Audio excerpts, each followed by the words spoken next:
simply be. There you go. We're live, but you can carry on if you want to. So carry on all the time.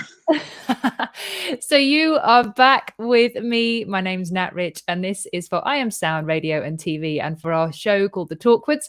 Today, I am joined again by the fabulous couple that I now adore, and I think you two are so cute. We've got Andi and Jonathan Goldman. I wanted to give you a little bit of a bio, which I kind of rewrote because when we did it the other day, I missed a few things off.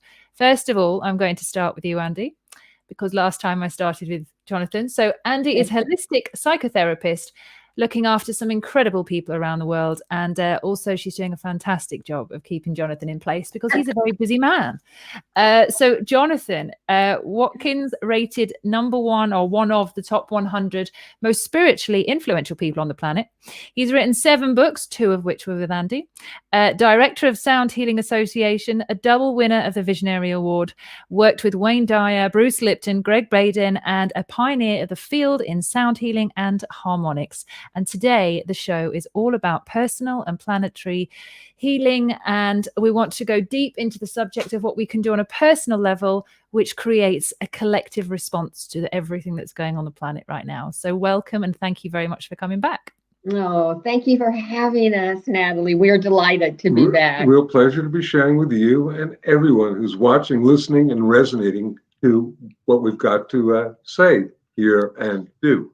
Thank you so much. So we, one of the things I kind of wanted to put across is I Am Sound Radio TV, which people will know now is my project, and it has been kind of in the making for 1.5 years.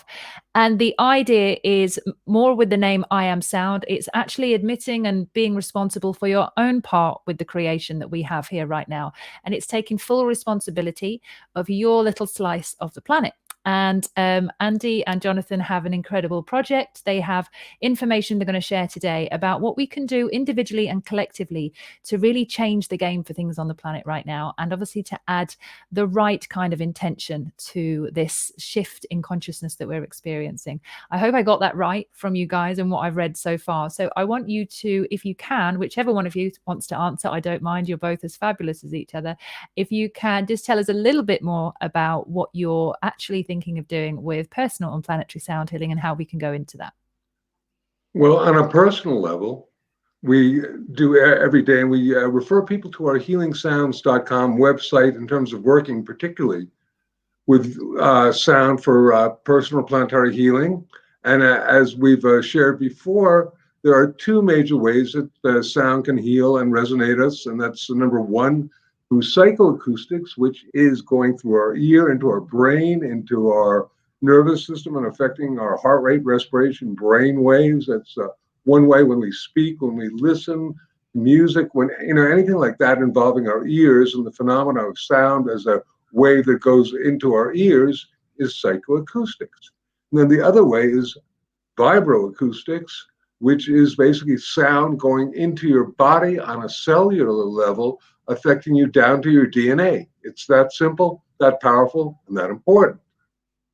And when we're talking about healing ourselves, healing the planet, they really work together.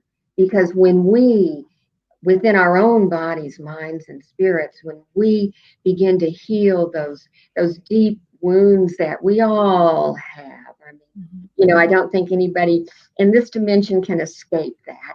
But when we do begin to heal that, what's happening is that healing energy is going out, even etherically, to our planet.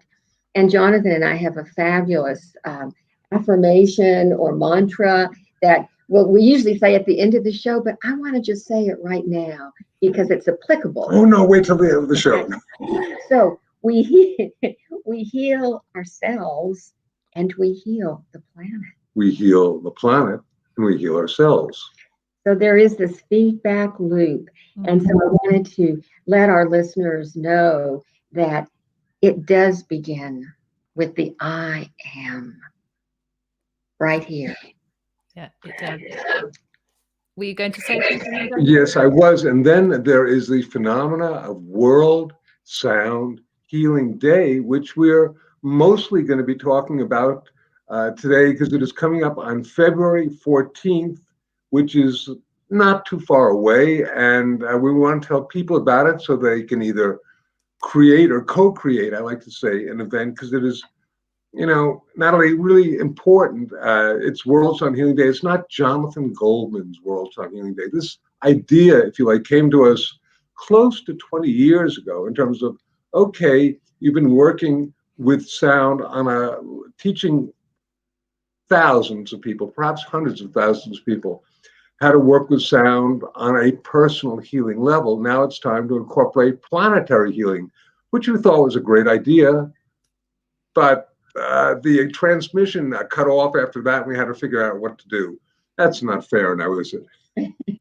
Well, you know what, we coined the term global harmonization, and we felt that that sort of was, you know, encompassed all of it, because it encompasses each of us, but also in terms of Mother Earth and our beloved planet. And so every year on February 14th, we organize, facilitate. It's a global event. So people throughout the planet are all organizing their own groups and gathering people. But we are coming up, Natalie, on our 19th year. Wow. And so because we've been doing this now for so many years, it just has sort of a life of its own right now. And of course, this year, and Jonathan will talk a little bit about this, this year is a little different because of the pandemic, because people gathered in their groups, whatever country they were in, whatever time they wanted to, and they did it in person. And of course, that's not possible. It's so cool when you sound with other people. It's so cool. But we can't do it right now. So we've come up with some good ideas on how people can still participate in World Sound Healing Day. Wow, that's incredible. There's so much out there at the moment in relationship to sound and in relationship to global meditations and awareness coming out. Having been on and I've said this a couple of times on some of the interviews I've done, I have quite a vast amount of knowledge now because I've found an interest in sound and in energy and looking at how we can improve our lives. And a lot of it was made quite confusing in the beginning. But somebody said to me I think it was about 6 years ago, and somebody very clearly said to me, now, you know, when you walk into a room and someone's had an argument in that room and you walk in and you're like, oh, it feels a bit weird, and you get the energy of the room, you're like, oh, this is slightly uncomfortable, awkward, and you want to leave. That is proof right there that energy exists and that we can all feel it. And you can hear it, you can feel it in the sense of, you know, you almost know it before you get in there, should I say. But one of the things that a lot of people at the moment, I think when they see a global meditation, some people kind of think that it's a little bit woo woo, or some people think, oh yeah, we're all going to sit down and kind of meditate, and how's that going to, you know, do anything? And they just don't understand the science. For me, the way I think about it, if they understood the relationship to sound and vibration from within themselves, and it's just a very simple shift, they would understand very quickly that globally we have such a great power. We have a huge effect on what we can actually do and see. Now, there's something called the Schumann Resonance, which obviously I know you guys are familiar with. Would you be able to explain a little bit about what that is, and kind of so people could maybe, who are hearing about the Schumann Resonance, actually go, oh, and actually, because we can see on the Schumann Resonance, we can actually see a difference when we do large meditations. What was your kind of experience about learning about the Schumann Resonance and the effect of when people want proof, should we say? Well, Gaia, I mean, you know, the Schumann Resonance is but one of the many different, shall we say, vibrational resonances of our planet. It is simply, from what I like to perceive of it, as the, if you like, electromagnetic field of our planet. And very simply put, it is the, if you like, field of the ionosphere. And it was discovered in the 1950s by a scientist, or you want to go into this, by the name of Otto von Schumann. And it was proved in the 1960s by scientists who were able to measure this. And the predominant frequency, this frequency, incidentally, is one that people oftentimes confuse, and they say, well, you know, as our vibrational rate goes up, the Schumann resonance goes up. It's really not true, because the Schumann resonance is based upon the speed of light going around our planet. And bottom line is, in order to change the Schumann resonance, you would either have to change the diameter of our planet, well, that mostly the diameter of our planet, and that's thus far not really happened. But what has occurred since it was first discovered are two things. Number one, the Schumann resonance has constantly had variables. This is mostly due to lightning and weather conditions throughout the planet, because when lightning occurs, that affects the, if you like, electromagnetic field that's occurring there, and also the phenomena of sunspots will also affect the Schumann resonance. That's number one. Number two, 7.83 cycles a second, which is within our brainwave bandwidth, is the predominant fundamental frequency of the Schumann resonance, but there are many, many others that could be conceived of, if you like, as being harmonics. The next one, for example, is 14 cycles a second. I'm not going to go on, but there are many different ones, and some people who understand one aspect of brain waves and whatnot go, oh, we're going, to these other frequencies are there. Yeah, that's true, but the frequencies go up and down, and it doesn't really have anything to do with raising our vibrations, because that may also have more to do with what's called the noosphere, or we call it the Gaia Matrix. It was first perceived by a Jesuit priest named P.R. Desjardins. I've never said it before publicly. And he perceived that the Earth has a field of consciousness called the noosphere, and that this can be influenced and affected, and will be influenced and affected as people evolve in their consciousness, which may be the thing that is measured most predominantly by things like the random number generators of the Global Consciousness Project. And these are, if you like, random numbers that occur, that are generated like you're flipping a coin, except it's done through a computer. And when events of high passion occur, the numbers all of a sudden become less random, and you can literally graph and chart them. And it's quite an interesting phenomenon. So that also is another aspect of, shall we say, if you like, a more measurable aspect that can be shifted and changed through our consciousness. And finally, I will suggest that there have been studies done in which there have been group guided meditations in certain places, and they've seen that crime and murders and violence in these areas have decreased for about a week. So there is that data, that phenomenological data. So all those three things. Is that more than you wanted to know? Okay. That was enough. I love it. Like, keep going. Andy, you look like you've got something to say. I'm going to give you the... I do, because I think that what Jonathan just shared, gives our listeners that piece of scientific evidence that there is, the energy field that's out there in the noosphere, the Gaia Matrix, the Schumann resonance, which does continuously move. And one of the beautiful things is that we know now that there's an electromagnetic field not only around our brain, but also around our heart. And what we have found scientifically is that the electromagnetic field around our heart is more powerful than the one around our brain. And the way that it becomes larger and expands more is when we are in a state of appreciation, gratitude, positivity. And so when we are sounding, and when we are, contributing to perhaps a global meditation, a global sound meditation, that positivity, that gratitude, that appreciation, our heart field is expanding and getting larger and larger, and connecting with all the heart energy around the planet. So that, I think, kind of is another piece in the scientific aspect. But also when people, think, ooh, this is woo-woo, whatever, just go into a state of appreciation. And you begin to feel better. And I'm just going to add one more. So oftentimes, when the heart and the brain are basically synchronized together, they say it's in a state of coherence. And then one of the things that occurs when you make sound is that this field grows even greater.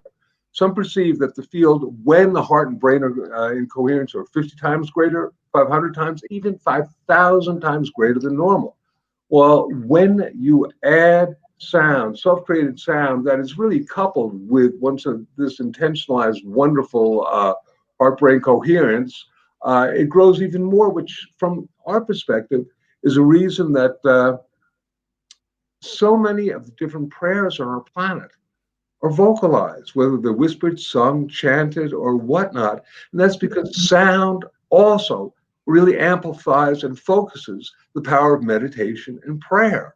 And that's why I say become a sonic activist and use your sound to co-create for World Sound Healing Day, because we are really of the knowing, if you like, that our own personal energetic fields can not only coalesce and interface with the energetic fields of other people, such as you. We are all connected right now. There's a oneness that is occurring, but also we can and are connected with the field of our beloved planet, even right now as we're doing this. So if we do this on a large basis, we can really create some wonderful planetary shifts and changes. Yeah, there's an incredible amount of there's so much interest at the moment around dates and astrology and around specific timings, which are all, they do amplify people's interest. A lot of people now are seeing that the world is crumbling and they're looking to God, or they've come back to God, or they've gone to astrology, and they want to know a little bit more because they've realized that what we have here right now is not necessarily what's the truth of our planet, and what we've been told is not necessarily right for us. And there's other learnings, and people are now starting to look outside of what we've already have, and they're starting to open their minds and their hearts to this new information, or what is considered information that's always been there. For a lot of people, it's relatively new. And at the moment, I think a lot of people are looking to astrology thinking that there has to be a set timing, or there has to be a certain date where things are going to shift or things are going to change. And what I want to really push across is that things can change at any time, because time doesn't really exist. We could change if we wanted to.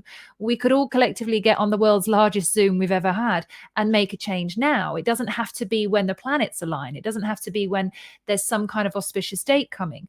And what I feel like there's a big kind of global movement at the moment, and some people will say it's political, some people will say it's to do with freedom, but it's almost like we're looking for a certain individual to kind of come and save us, to kind of come and say, hey, this is what's going to happen, and this is how we're going to get through this. But a lot of people have still yet to realize that although that may well happen, something may come across that may enlighten us in some way in our news. There's still an awful lot of work on the inside that we need to do, and on a collective level, all at the same time. And I wanted to kind of talk about it with you in terms of, I had an idea. And it came to me 2 years ago, and it was for a different situation, but I kind of think for now it could possibly work. And I've been playing with the idea, and I'd like to see from your perspective and your understanding of whether you think something like this could work because of the collective scale of it. So basically, I had a business in the past around sustainability, and I had this idea. I studied at Cambridge. I studied basically all to do with the management, sustainable business management, basically.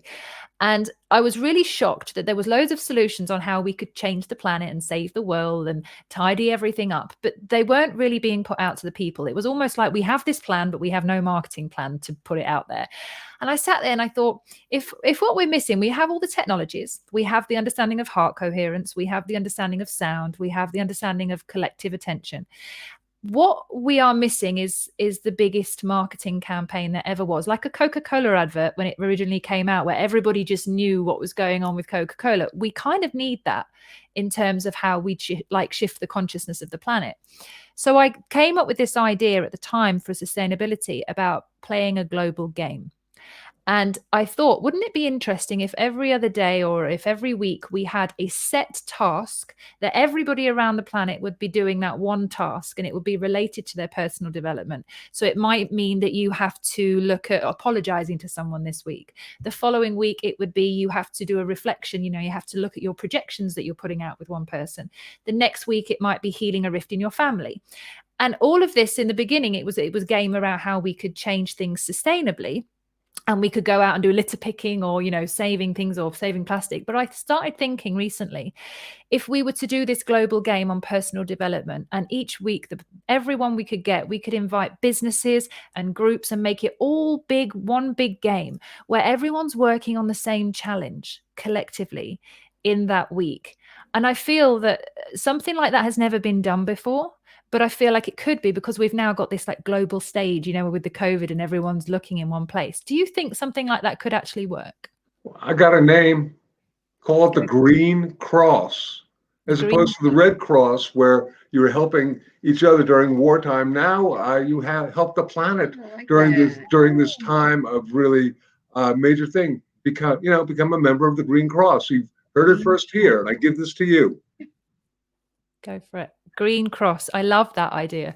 Do you know what? There's something in it. I don't know if you guys have ever been to Ibiza or not, but there's a guy out there that has it's basically called Casita Verde, and there's a green heart, and he has these green heart stickers, and they're everywhere. They're on all the cars there. I mean, the thing's been going on for like 20 years plus, but he teaches people permaculture and stuff, but his stickers, it's just a sticker, but it's everywhere on the island, and everybody knows it as the green heart.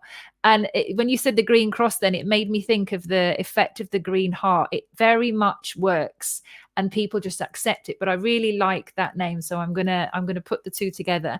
But in terms of kind of like a collective, like you've got a lot of network out there. You've got a huge network, and some people, like, you know, that might be from small towns, they might not really think that something like that could work, because they'd be like, how would you join all the dots? But you guys have traveled the world. How, if you wanted to put something together, how well received do you think an idea like that would be? How many people do you think would actually go, yes, we could make something like this work, let's do it? You know, it's interesting, Natalie, because I think it's important to have the vision, and it sounds to me like you are a wonderful visionary. And so just being able to formulate this vision, even right now, and putting it out through the airwaves as we're talking about it now is a real beginning. Because I think that the more seeds that can be planted around it, you know, that's where, you know, it's almost like those grassroots movements. And that's the ones that really, really take off. And so I think putting it out as we're doing in this very moment is a huge seed that can be watered and can grow. I think it's a great vision, personally. Can I just share that 30 years ago on the island of Cozumel off of the coast of Mexico, I had the same vision. Wow. But you're acting on it. There you go. You know what? It's because of frequencies, you know, the I am meditation. And we were saying on the last show, for somebody's not watched that one, I went through my biggest healing period, and I had no idea that it was actually using the frequencies of Jonathan's work. But I came across a track that was with James Twyman and Wayne Dyer, and it's called the I Am Meditation, and it changed my life. And I listened to it. I had no other music for it. I remember I was just started DJing not long before then, and I realized that I would use music occasionally to make myself feel better, which you wouldn't think was a problem, but I was also using it to avoid how I really felt. So I decided to turn into the silence and not have any music at all. And the first track that I had after my 4 months of no music and no noise was this track, and listening to it, and I cried for months, but it was the most beautiful thing I listened to, and it really did connect me in a way that that opened up so many other doors. So I understand the power of music, and that is essentially why the company is called I Am Sound, is from that time, the healing side of it. And listen, kudos to Tina Malia, who did the female voice on that. She is an extraordinary vocalist. Yeah. It's uncanny when you said it the other day. I was like, wow. So there's a connection there, and this is it. This is sound. This is energy. You don't have to be in the same country. You don't have to be in the same room. You can have the same idea, and you can share it, and collectively that has power. And I think we need to remember that at the moment we may all be sat in the house at home. Some of us might illegally be doing other things, going off on places, but most people are sat at home and are thinking, what power do I really have? And I don't think that question would be there if they actually really understood sound and energy. You know what I really like, Natalie, is the title of your I Am Sound, because one of the things that I heard, a long time ago. I don't know, it might have been from Oprah or somebody. I can't remember now, but it was, what follows I am will follow you. So I am sound. So sound will you know, that just says it all. And I think that once people can begin to realize that we are completely vibration and energy, and we are sound, and then we start working with our own sound to heal ourselves, and then we send that out and healing the planet as well, which goes back to the green cross. Can I just jump in for a second for 1 minute, because this is an entire show's worth of material. But the I am that I am, which a lot of people perceive of as being, Moses says to the burning bush, who are you? And the burning bush, the first thing is, I am that I am. This is a description. But then in the second sentence, if you read it, it gives a name. It says, my name is blank. This is the name I'm to be known for generation and generation. I wrote a book that Gregg Braden did the introduction to, called The Divine Name. And this, from my perspective, I rediscovered the divine name, which was banned from the Bible for many thousands of years. And it seems to be a sequence of vowel sounds that go from the crown down to the root and then back up again. And it's energetically a phenomenological experience. And I just wanted to share that with you if you want to do further investigation into the phenomena. I bought that book the other day. I bought 3 of your books the other day from Amazon, because I've already got the 7 Secrets of Sound Healing. And that was one of the ones I picked up, because I thought to myself, we don't know what's going to go on over the next few weeks. There's going to be some real weird, some political unrest. And I thought, if for any reason there was a little kind of shortage of internet or anything went down, what would I be reading? And I was like, these 3 books. Oh, so I've already Thank you. material. No, it's because it's, getting to know you and being connected to you in such a way. It's such an honor, and I'm so grateful. But I understand, a lot of this work for me to get here now and connect with you now, a lot of the work had to be done before now. I wouldn't have been ready. I wouldn't have been able to resonate in the same way unless I had have understood it. And it shows me, and that was my biggest reading period back then. And I learned so much, but I also knew that, it's these things take time to come around, because I'm quite ambitious as well, and I have this drive. And my mom was in the army and my dad was in the Navy, and everything's like, you can do it no matter what it is. And there's this intensity that comes with a lot of the ideas that I have. And I actually have the biggest, I think most people have to learn patience, but for me it's been this, Nat, sit down, because I've noticed that the less I do, the more comes to me, always. But I have such a busy mind. I can solve the world's problems in the morning, and then I'm like, oh, what's for lunch? And my mind, it's ridiculous. But I remember a friend of mine ages ago, I said to her, she said, what have you been doing today? And I'd been coming up with this idea for a new society and how we could basically co-create this new society, and the language and the education. She's like, Nat, I've just been doing my admin. Like, will you stop? And I was like, I don't know where it comes from. It's just that I'm open to these ideas of these greater ideas, but with it comes almost a little bit of anxiety, because they're such big ideas and I want to do them. But just sitting down, when you have such an amazing idea or whatever it is, sitting back down and going back into the silence, you'll find out whether it's an idea worth doing, whether it's one that, if it's going to be agreed with, then the energy will bring something to you that allows you to take that idea forward. So just as a thing, talking about the divine name, which from my perspective may be one of the most powerful and important sounds on the planet. But as an idea, it was great. As a manifestation project, it's really, for some reason, not been accepted on the level that I had hoped. But what has been accepted is our working with the hum. That is something that we if you like, stepped it down an octave in terms of its spot. The hum is wonderful. I just got an email today from a doctor and a scientist, which was a link to the fact that they have now basically recorded and proven that the original sound of creation was the hum, the low electromagnetic fields. You may have seen that. No, it's the other day. Yeah. So, once again, the hum has really been accepted really well. So sometimes our ideas can be, shall we say, a little bit more accelerated and advanced than what the general mainstream is ready to accept. So sometimes you just have to make it a little more simple, like working with a hum as a thought. Right. And also that part about being in silence. I always go back to that because for me personally, I find being in silence is just, it's really crucial to my well-being and meditating, etc.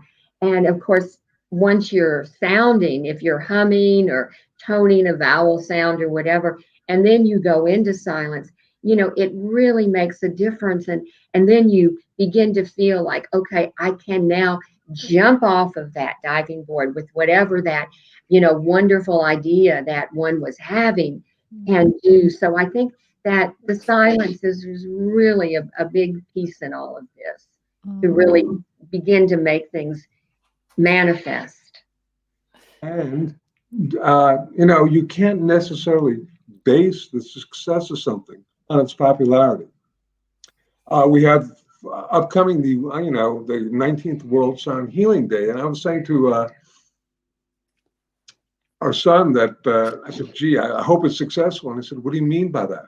He said, "A lot of people," because the reality is that in many different spiritual traditions, there's a very small amount of really highly evolved sacred beings, whether it's 12, 36, 72, that are keeping the balance on our planet despite all the imbalances that are occurring. So that, for example, for World Sound Healing Day, it's going to be a wonderful event with lots of people. But regardless, if there are only a small amount that were truly generating their heart and their love to our planet through their sound, it would be a success because it would make a difference. Beautiful. There's so much kind of information around there. With sound, there's a lot of kind of areas of it. It's so expansive, and I didn't know. I had no idea. I just used to think music and singing and instruments is kind of as far as it went. And the more I went on a journey in sound, and I am nowhere near, by the way, any kind of expert on sound. It's just I have an interest, and whatever you have an interest in, you can learn a lot more than if you didn't want to learn it, basically. And I looked at sound and I thought to myself, it's endless. It's literally connected to every single part of what we see in and around us, and it's connected to mathematics, and I'm like, how? And then it's connected to like all the things in history and buildings, and there's so much history in sound. And I find it really sad that we weren't taught this at school, because I was at school for the boys and the gossip. I wasn't at school for what I could learn. There was no way that was ever going to happen. I was very much a social butterfly. But if I had have been learning this information and stuff like this at school, I'm grateful for the life that I've had, but I can't even imagine who I would have become if I'd have had this information sooner. And I think it's valuable in terms of teaching people this information. If it was to be taught in an educational format through schools around the world, what kind of difference do you think that would have on the planet, knowing from your experience of where you've come from? What kind of world do you think we'd be living in now? Well, I think we'd be living in a very different world. And I have worked a lot with children, and they are just like little sponges. And so whatever, sound, whether you're humming, whether you're just toning, or you're using tuning forks, or you're listening to music, boy, their little energy fields just tap right in. So I think that it's interesting because I feel that more and more sound is coming into the children. And I think it's the children that it's going to make a big difference. I mean, it's coming into all levels and to all ages, but I think when it really gets into the children, that's when they're the future, as they say. And so I think it's happening, actually. And my first book was called Healing Sounds, The Power of Harmonics. And I'd like to say that if we taught sound in school, it wouldn't be so darn difficult to teach the concept of harmonics. Harmonics are the color of sound.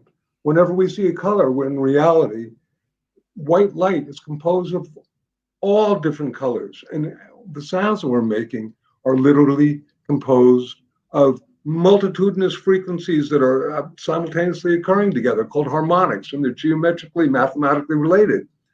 And to try to explain this to people, they're like, what? You know? So that alone would be easy, and that will change your focus of reality. Because when you shift your ability, one sense, and you know, if you like, the sense of sound is both hearing and making it, but that's one of our five senses. If you shift one of your five senses, you are changing your perception of reality in a really big way. Do you think, there's a little bit of background noise there, sorry. Do you think, or better question actually, what do you think people could do on a collective level, other than your lovely meditation on the 14th of February? What do you think people could do, or that would find like really beneficial to do related to sound over the rest of this year? If there was kind of a solid piece of advice that you could give them that was super simple, that they can, I know you're dying to answer the question, Andi, so I'm going to shut up asking it and I'll let you answer it. That is a very easy question to answer. And it's what Jonathan and I do every day. And it's what we teach and want people to do. 5 minutes of humming every day, conscious humming. If you can just make that, if people can make that a practice, if they are so inclined to do that, it is so simple, yet it is so effective. And it literally brings our bodies, our minds, and our spirits into an inner balance, an inner calm. And like I was saying the other day, it's like giving yourself an internal massage. And so I would recommend and encourage simple, simple, simple. That's the best way to start. Shows you how, and brings you to a state of higher consciousness. And all you need to do is breathe slowly, close your eyes, and then gently hum. Whatever's comfortable for you. You do this for a few minutes and you will find yourself in an altered state and you will feel better. It's that simple and it's that profound. We can talk more and more about that, but as an exercise, people would do this every day. And we're amazed that humming is really catching on. All of a sudden we'll do shows and people go, hey, I just started humming and I'm humming now and all that stuff. I'm reading all the time and things are popping up on the internet all about humming. Yeah. And our book came out actually in 2016 or 17, and I think it won the award. Anyway, so it's been out there like kind of revving up the world in terms of humming, which is just a joy for us, for sure. But, you know, also when you're humming, what I have found is that all of the chatter, all of the monkey mind, it just doesn't have room to be in there. If you're humming, it's really quite interesting.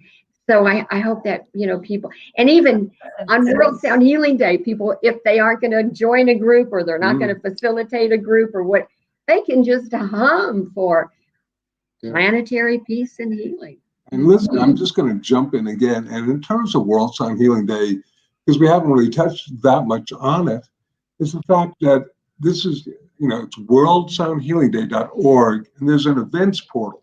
And people can either post their event or people can attend one of the events that are posted. And there's everything from our doing a guided meditation to crystal bowls to there's going to be a techno guy, perhaps a blues musician, a Tibetan monk doing sacred prayers, all sorts of different things. It's quite amazing.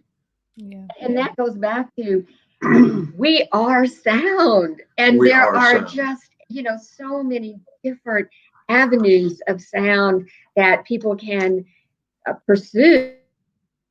And so World Sound Healing Day, you know, in the past, what we have sort of proposed is to do the ah sound. And when we would do our groups, you know, our in-person group here in Boulder, which we would do in conjunction with World Sound Healing Day every year, you know, we would tone the ah sound, you know, during our ceremony. But this year, what we've decided, because people are not, aren't able to, gather in person. Any sound, whether it's, playing music, drumming, chanting, humming, anything Tuning fork. that can shift the vibration is totally encouraged. Mm-hmm. And it's, once again, it's a co-created event, bottom line. And I mean, that's the secret. If you do something and you get a lot of people together to do something with, if you like, love, then love and gratitude are the answer, as you know. And when we, work with love and gratitude, and we amplify this with a sound, with a simple sound, can be an ah, hum, or a thank you, whatever works, or you can do an Om Namah Shivaya or whatever. That was not clearing my throat, but a Tibetan deep voice. I wish I could make that many noises with my voice. No, you don't. I'll practice. So a couple of other things. When I had I Am Sound, it was kind of, I can't call the business anything else. I'm going to call it I Am Sound. I didn't essentially know that it was going to be a radio station. It was going to be a personal development platform teaching this. But when it dawned on me to become a radio station, a couple of other things came up for me as well. And I've got We Are Sound, which is the charity. And then I've got They Are Sound, which is the corporate version of what we do. So companies can actually pay for their staff to join the course that we've got, like a membership happening in February, middle of February onwards. But it's basically, I always, like I've said to you before, I sit in that area where it's really uncomfortable. This is why I have the show called The Talkwoods. And a lot of companies, they want to do wellness with their staff, and they want to share this love and this wellness and the yoga and the spirituality, but they don't know enough in those areas. And also it can be very corporately expensive for these companies to try and get people together. And I kind of kept thinking there's a trick being missed here, because these companies already have groups of people. They're already, large groups of people collectively, but they're all separate at the moment. And I thought, if I could position I Am Sound and We Are Sound and They Are Sound as the brand that can sit there in the awkwardness, that could allow these companies for their staff to come and, deal with their awkwardness, not necessarily at work, but at home. It would be a way for a lot of people to be able to get what it is that they need. Imagine if 2,500 people from a company ended up hearing about humming one day, and they all went home that night and they started humming, and the effects of one company has 2,500 staff. You could do that. And this is where I think a lot of people think about spirituality and sound healing and all that kind of, and they kind of come out of it corporately, or they just look at it like as a wellness thing. But I look at it from a marketing perspective and from like a collective perspective. And I'm like, that's where we need to start, because those companies have the biggest effect on our planet, because they can reach so many people. They're like influencers, on Instagram. They're just not using the social media. So for me, it's like, how do we connect those dots quicker rather than I Am Sound one-on-one? It's We Are Sound, it's They Are Sound. It's like we need to brand this out and get it out there for that reason, because I just think there's so many tricks being missed when it comes to that collective impact. Like to suggest, number one, that simpler is better, but we must, I think there's a lot of misinformation about sound, particularly about certain frequencies being specific frequencies that are for healing or whatnot. And I'm not going to get into why it's not my belief system, why I could spend hours talking with you about the unreality of it. It's, if you like, we talked a little bit about the formula frequency plus intent equals healing last time, which came to me. And I would just say that if people doubt that the intentionality that they create has an effect, you were talking about walking to a party and people have just had an argument and you can feel it. Well, just the same way, I say, okay, if somebody's, if you say the word, I love you, and you're saying it to your spouse or whatnot, it's going to be way different than, you're saying it to let's say you're kind of, you've had a fight with saying, oh, I love you. It's like, whoa, not only does your tonality change, and literally it's, once again, such a valid aspect of how we perceive things. We also not only read people's body language, but we read their intentionality. Unconsciously, perhaps, but it's there. And it's actually been shown through kinesiology and all sorts of other things including now heart math is showing that when the brain and the heart are in coherence, the intentionality is one of gratefulness, love, compassion. And how cool is that? It's being scientifically proven, therefore it's real, even though we can feel it and we understand it. Unless science says it's real, hey, maybe not.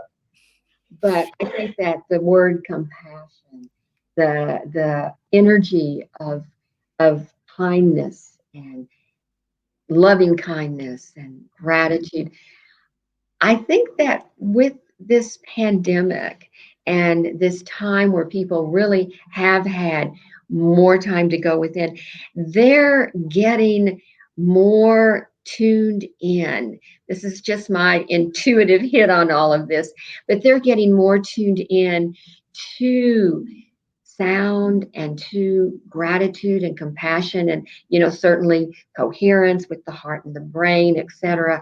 And my guess is that I think we're going to see some of those changes more in the corporate world, because they're struggling now with people working from home and not coming into the offices. And, there's so many different levels of challenge right now.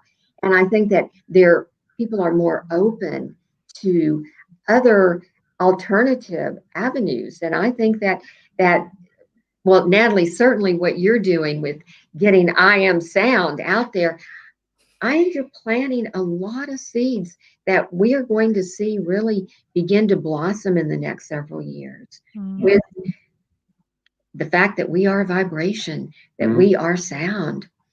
So that's just my little intuitive hit on getting out those visions that you're beginning now to formulate, that we are certainly supporting. And of course, with the sound piece, we are sound. We are sound. And again, we've been sound. And you don't have to have a crystal ball. You have to have a tuning fork. You don't have to have a gong or anything. Working with your own, even just again, a hum with our consciousness and breathing. Breathing is a key ingredient that needs to always be incorporated. And a lot of people forget that, but it's like taking nice, deep diaphragmatic breathing, mandatory for anything. Well, for anything. I mean, breathing, well, of course, we're breathing right now, but to do conscious breathing, what we teach when we're teaching sound, we do a whole piece on breath and the importance of breathing, and then you go into the sound. So I think that that's a good piece for people to hear, is to be sure and take those deep belly breaths, we like to call them, and then your sound can ride on the breath, and then your body is relaxed and can support that sound, make it more powerful. Oh, the background noise again. It loves background noise. I don't know why with you guys. We don't hear it. No, it's you'll hear it when you watch it back. You'll be like, oh, that's what she's talking about. I'm not making it up, I swear. One of the things that I often say to people, and I learned this myself, is before I had a car, I was a little bit of a late bloomer when it came to driving licenses. And when I finally got myself a car, I was in Ibiza, and I remember one day it was quite windy outside, and everyone will know this. It was just so late learning for me. It was really windy, and all the trees were blowing around, and I was like, oh, and I just slammed the door and I got in the car and I sat there, and it was identical to when you do a meditation, when you drop into that space, when you're like, everything just quietens down and you come into the silence. And I was like, wow, it was really easy just shutting the car door from the noise, and you're like, oh. And you can feel the presence when you close a car door if you do it consciously. If you just slam it shut, start the engine and off you go, you're not going to notice it. But it doesn't even have to be noisy outside. But when you close that car, the car door, when there's something there, when you sit, and I've said it to so many people and they're like, I get it. I get what you can be achieved once you've closed the car door and you sit with yourself, because it's such a small space and you can close your eyes. There's a silence to it. There's a density to it. And that is the very similar feeling that we're trying to reach in terms of when we do a meditation, when we sit with ourselves after breath and we've been consciously breathing and we come into that stillness. It's very similar to what you get in the car. So if somebody's out there thinking, I don't know what they mean by the silence or the stillness, I've never been there, my life's crazy, my suggestion would be, go to the car, shut the door hard behind. And when you can literally feel that, you're like, oh, there's an outside world and there's an inside world. This is the one we're talking about. I think you just nailed the secret to mindfulness. Articulating it, the car door, yeah. And especially make sure it's really windy. Then you'll really get that. But it doesn't even have to be windy, but you just close that door. Wow, what a great metaphor. That's hilarious. Yeah. It just works so well. And there's so many, and even when I've done interviews with people and I've said to them, they're like, oh, I've got the family around. And I'm like, just go into the car. It might not be the best sound. It might not be like it's usually quite a good sound quality when you do an interview in a car, but it might not be what they usually think of, like, oh, the safest place. But when you're in a car, you're enclosed. You're just, there's a behind, there's a front, there's a side, and there's you, and then there's the outside world. And for me, meditation in the car is great, by the way. I've done it loads of times, and I don't purposely just go and meditate in the car, but when I'm out or I'm stressed and I've sat in the car, I've had some of the deepest, quickest jumps in to myself that I've ever had when I'm just sat there and I'm like, oh, done, no radio. Gotta just throw this in, because listening to music in a car is one of my favorite things to talk about, because I talk about the effects of psychoacoustics and how there's entrainment between the external rhythms and our heart rate and our brain waves, and how, for example, a lot of the music that I create, or you're talking about the I Am one, you really drop down really deep. But you don't want to be listening to this if you are driving, as I would say, in a snowstorm trying to go up a curvy mountain. Then you want to turn on the Rolling Stones Jumping Jack Flash, full tilt, and basically get adrenaline and all sorts of other neurochemicals that are speeding your brainwave up, because you want to be really sharp. So on a level of being in a car and listening to music, be cautious. Don't do humming exercises in a car, because it's like, whoa, you don't want to space out. No, do not turn the engine on. When you do the meditation in the car, please don't come back to me and say that you turn the engine on, because that's just going to go against it. But I remember listening to the I Am, the music that we were talking about earlier, and I listened to that, and I remember I was coming out of the driveway where I used to live, and it was a very sharp corner in Rockalisa in Ibiza. If anybody's been, they'll know what I'm talking about. And I was so zen, and I mean, the coming up my drive was literally, you're looking at all these villas, and I didn't live in a villa, by the way, but there's all these villas near where I lived, and you're driving up and it's beautiful, and there's the woodlands, and then you're going through, and I was like, oh, and I'm listening to this music, and then there's this expansive sea, and I'm just like, oh my God, this is amazing, my life's great. And I got to the end of the junction, and usually where you actually stop because it's a lethal corner, I just floated on out of this junction, and this car was coming, and it just took me. And I was like, that's why you're not meant to listen to this stuff. Because for me, it was just background noise. But I was like, it's not. It's so powerful. Yeah. It can really take you on a journey, especially if you're visually getting pleasured as well. You're like, oh my God. So yeah, please don't listen to this in a car. This is a good idea. In fact, on our CDs, we have a disclaimer that says, do not listen to while driving or operating heavy machinery. It's real. Powerful. Yeah. So we have, this is actually going out live tonight. We're actually pre-recording it now, but it's going to go out in an hour on the I Am Sound channel and also on my personal channel. So for anybody, we've talked about it already, but we're just going to relay the information. For anybody that's interested in getting involved in the 14th of February, the Valentine's Day, whether you're single or not, us singles shall be there. But if you're not single and you want to invite your partner, where can they go? Tell them once again, please, where can they go to join us? The website is worldsoundhealingday.org. And you go there, and basically it's pretty, if we did our homework properly, we hope it's pretty self-explanatory. And then you can basically, if you want to post an event and create something, how cool is that? And if you want to attend an event, how cool is that? But you basically go to the events thing. And there's also, I have to tell you real quick that there are some really cool articles that are on there about World Sound Healing Day and why it works and how it works, from myself and from other, shall we say, scientists, visionaries, luminaries, and mystics. So it's a wonderful, wonderful event. It's a global event. It is not something you don't have to sign up, give your email address or anything like that. It's just, it's there. It's an altruistic thing. that we created without our names being attached at all, but we share it with people so that they can manifest and become co-creators. And co-creators, that's the key word. And people that are used to, because it has been going on for 19 years now, people that are used to organizing groups, etc., in their communities, they can still do that and just post a link on but they can go into the portal, worldsoundhealingday.org, and we have a link that says to the portal, and that is where they can actually post their event.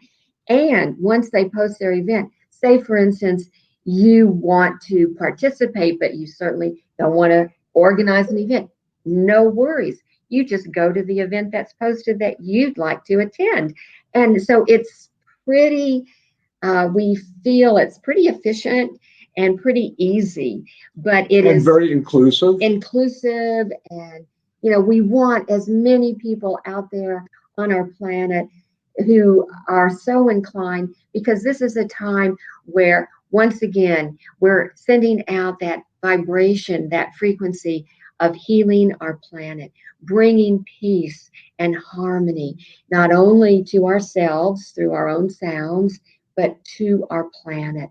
And that goes back to that feedback loop at the beginning that we were talking about. And these events can be pre-recorded, because we were talking about, or maybe we weren't, but we were talking about the fact that, really now is the time, and if not us, then who? And really that time and space are merely, if you like, constructs of the lower consciousness. And when you get into the fact that everything is interconnected and that time and space are happening all the time, so these events can be pre-recorded and you can post them there. And I'm looking forward to doing a few of those, because that also pre-records give you the opportunity of making it seem almost live.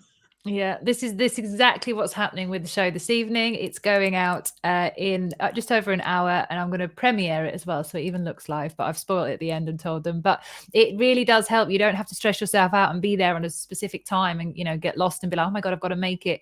Planning, I mean, I never really plan anything. This is just a time and a date, but everything else just comes out as God intends it to, which is sometimes quite funny.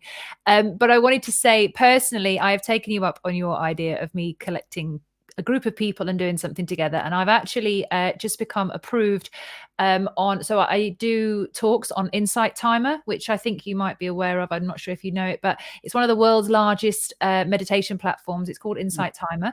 I do talks on there anyway, but I just became approved to be one of the live teachers, so I can actually do my first live, which I will be doing on Valentine's Day on Insight Timer. Wow. So thank you for beautiful, beautiful. Thank you very much. No, it's going to be good, I hope. And I know I have to do it. Mother Earth, the Gaia consciousness, yeah. Yeah, this has been such an amazing talk. I could talk to you two for hours, and as always, I think you're so cute. It just really does make me feel very happy, and seeing couples like this in the world just shining, it gives me so much hope. Oh, thank you for sharing that. That just touches my heart in a big way, Natalie. And one of the things too that I think is coming more into focus is that integration of the masculine and the feminine, that we are all both and. And so it's really a privilege for us to be doing these interviews together.